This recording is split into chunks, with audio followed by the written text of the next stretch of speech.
Hi mga karagkarag, welcome back to my vlog. Isang magandang hapon sa inyong lahat mula dito sa Lasak City. Sobrang out dito sa Lasak City mga karagkarag. Kaya itudo ko na itong pagkachismosa ko, hahabol ako habang makakunik pa ako ng signal.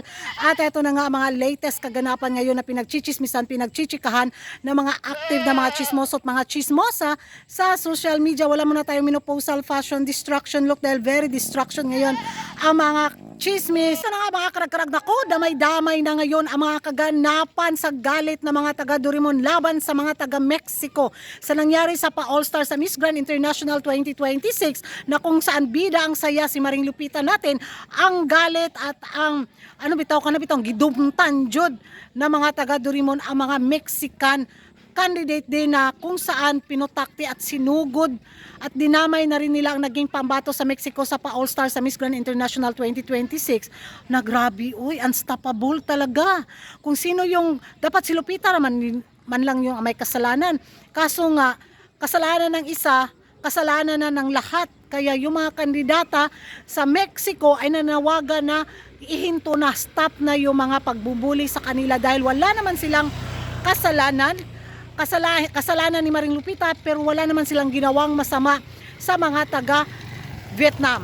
At paliwanag nga ng kandidatang to na gustong-gusto niya ang naging kalaban niya na taga Vietnam si Butterfly Queen mga karag-karag. So sana man lang daw kung ano man yung alitan, kung ano man yung galit nararamdaman ng mga taga Dorimon laban kay Maring Lupita, wag na silang idamay. Grabe no, grabe talaga yung bitsin pag magalit.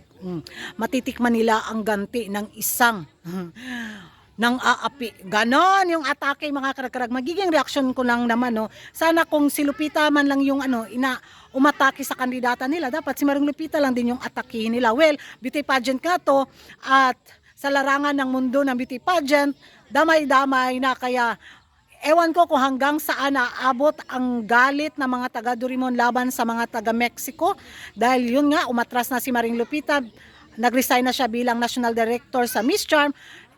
Hindi ko alam kung ano yung mangyayari sa kandidatang ipapadala nila sa taon sa Vietnam. Pero parang normal na lang siya para sa akin mga karagkarag. Kasi kung matandaan natin yung nangyari sa Miss Grand India, di ba? Grabe yung atake kay Nawat, pati kay CJ na damay ang pins. Tapos humupa naman. Sa ngayon, talagang mainit pa ang sirkulasyon ng bugso ng damdamin ba between Mexico and Vietnam. Kaya hindi na nakapagtataka na yung kandidata na mga taga Mexico ay madamay talaga sa gulo. So, kung ako sa kanila, manahimik na lang sila sa social media, wag na lang silang kumuda, wag na nilang pansinin, 'di ba? Dahil the more na papansin sila, the more na magpo-post sila sa social media. So, ayun, aatakihin talaga sila. Ewan ko sa inyo mga karagkarag kung ano yung magiging reaction ninyo. Mag-ingay tayo sa comment section at kung hindi ka pa nakapag-subscribe sa YouTube channel ko, don't forget to like and subscribe Kuragan Karag and hit the notification bell para updated kayo sa mga latest kaganapan at late na intriga sa mundo ng beauty pageant. Kung matandaan nyo natin, di ba, habol to mga karagkarag. Dati ang India parang gusto na nila tayo kainin ng buhay sa nangyari kay Rachel Gupta at kay CJ, di ba? So ganun din yung nangyari ngayon sa Vietnam at Mexico. Kulang na lagsuka, ilang kilawon ang mga taga Mexico mga karagkarag. Diha na mo kay gigutom nako. Bye bye.